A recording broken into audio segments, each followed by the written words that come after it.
Assalamualaikum warahmatullahi wabarakatuh. So today we are going to talk about teaching speaking skill. First of all, uh, introduction. Yeah, we can begin with the introduction. In the past, oral skills were not considered central in foreign language pedagogy.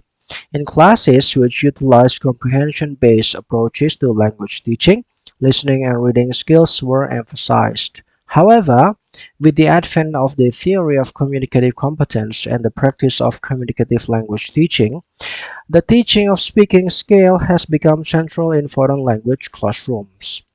The most people then mastering the art of speaking is the single most important aspect of learning a second or foreign language, and success is measured in terms of the ability to carry out a conversation in the language. As Bailey and Savage 1994 state that speaking in a second or foreign language has often been viewed as the most demanding of the four skills. As a result, the teaching of speaking skills should be figured as central in foreign language pedagogy. The goal of teaching speaking skills is communicative efficiency. This means that learners should be able to make themselves understood using their current proficiency to the fullest. They should try to avoid confusion in the message due to faulty pronunciation, grammar, or vocabulary, and to observe the social and cultural rules that apply in each communication situations. The underlying principles, the communicative competence theory, and the communicative language teaching method have become the basis for the oral skill classes. Michael Canal 1983 has proposed communicative competence which includes four domains of knowledge and skills, namely 1. Grammatical competence or linguistic competence, which refers to the ability to use language correctly or accuracy in language use. Number 2.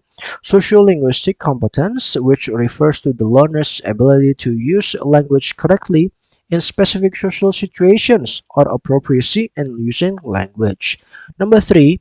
Discourse competence, which refers to the learner's ability to use the new language in spoken and written discourse or fluency. And number 4, strategic competence, which refers to strategies for effective communication when the learner's vocabulary proves inadequate for the job or communicative efficacy. The pedagogical implications. These theories have significant implications in foreign language pedagogy. Firstly, number one, teaching communicative skills becomes the hard language pedagogy. Teaching foreign language is no longer acceptable when focuses only on form, since meaning is paramount. The goal of foreign language teaching is to develop communicative competence, both a focus on form or accuracy and meaning or fluency should be balanced so that students can use language naturally. A natural language use is likely to take place when classroom activities focus on meaning and negotiating of meaning. In such activities, speaking strategies are often manipulated and direct offered corrective feedback is minimized. Secondly, multiple language skills should be taught. Oral skill teachers are expected to connect speaking, listening, and pronunciation teaching, or more broadly, oral classes may use reading and writing activities as the basis or follow-up for speaking activities. In such classes, students are encouraged to take more responsibility for their own learning.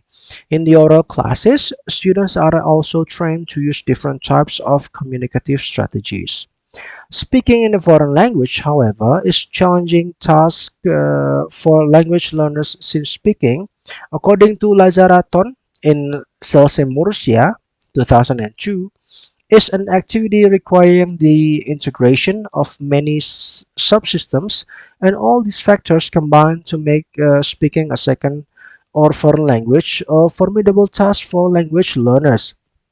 She further mentions a number of features that interact to make speaking a challenging task for foreign language learners. Number one, fluent speech contains reduced forms such as contractions, vowel reduction, and elision, so that learners who do not get sufficient practice with reduced speech will retain their rather formal sounding full forms.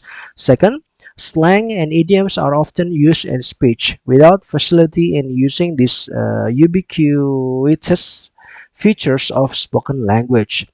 Learners are apt to sound bookish. Thirdly, learners also must acquire the stress, rhythm, and intonation of English, which are a complicated task for many. Finally, number four, the most difficult aspect of spoken English is that it is almost always accomplished via interaction with at least one other speaker. This means that a variety of demands are in place at once.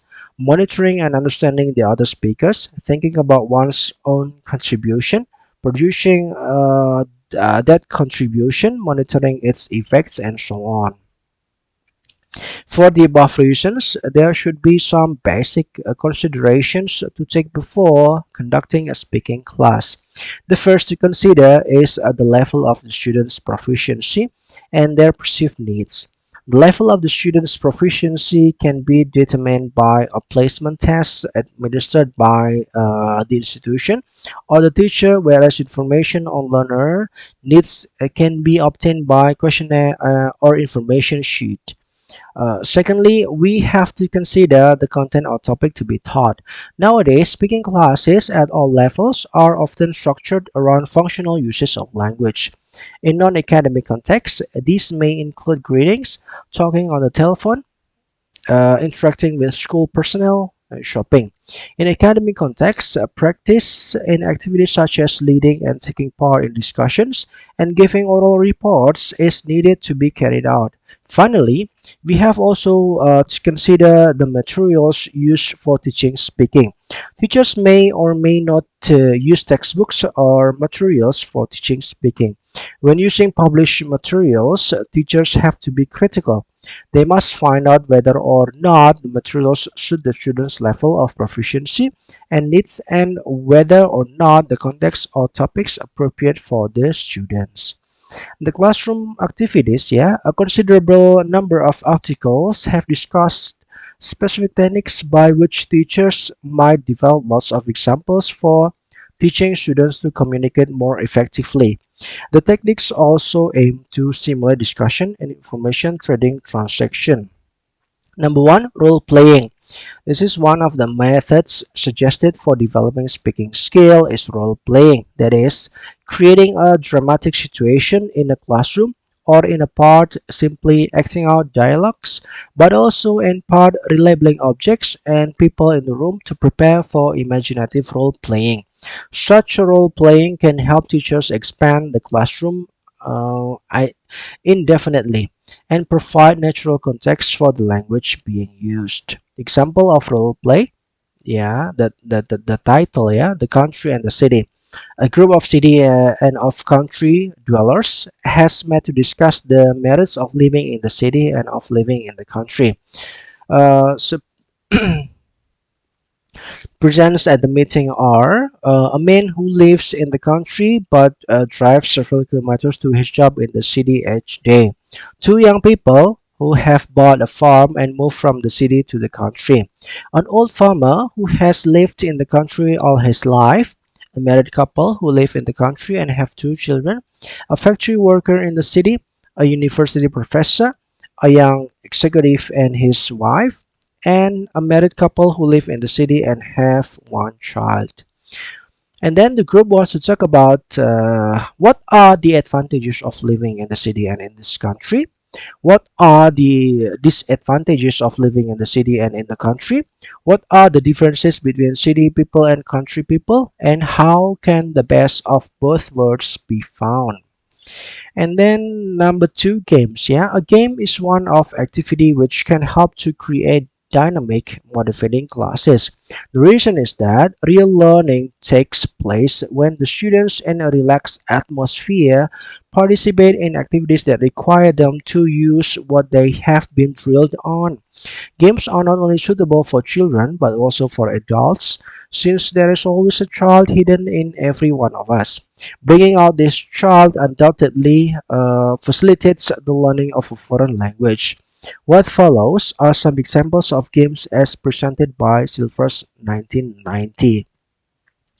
The game's example, the name of the game is Silly Answers Game. The students are told to take out a piece of paper and tear it in half. On one slip of paper, they write a question, and on the other, the answer to their question. After all, the questions have been collected in one pile and the answers in another. The teachers calls two students to the front of class. One student selects and reads an answer. As imagined, some of the combinations will be quite comical. Yeah. And then number three, games of observation and memory.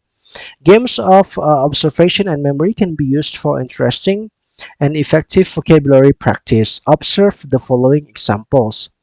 The example of observation and memory games, the title is Games. About 20 different objects are placed on the desk and covered with a cloth. The cloth is removed and the students slowly walk by. Then the objects are covered again and the students either individually or in teams make a list of everything on the desk.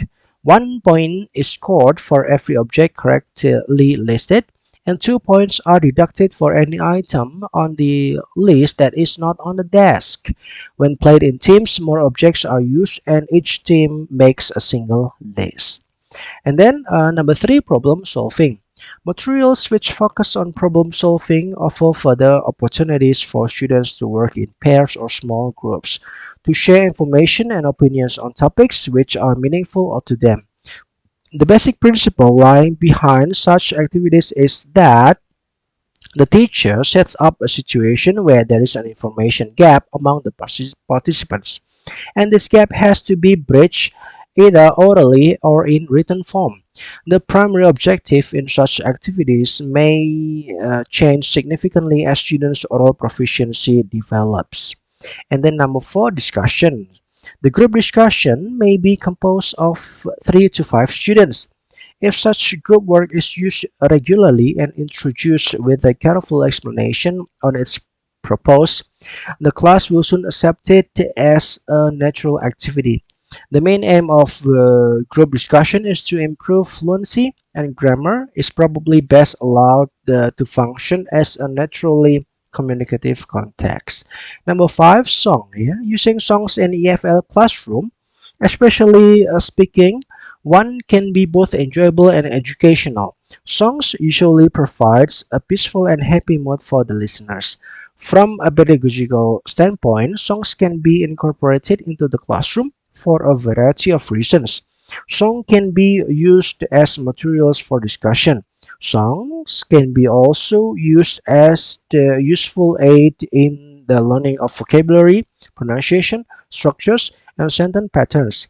In addition, songs can also be used to teach aspects of cultures, especially the culture of the target language speakers.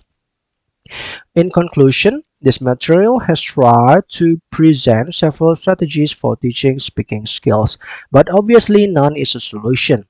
The extent to which we are successful may depend upon our ability to recognize that active practice requires students to choose among lexical and syntactic options as our primary classroom activities. Above all, we have to learn to keep quiet and let our students do the talking. Our primary objective must be to encourage active use of the forms we teach. Okay, I think that's all from me. Yeah.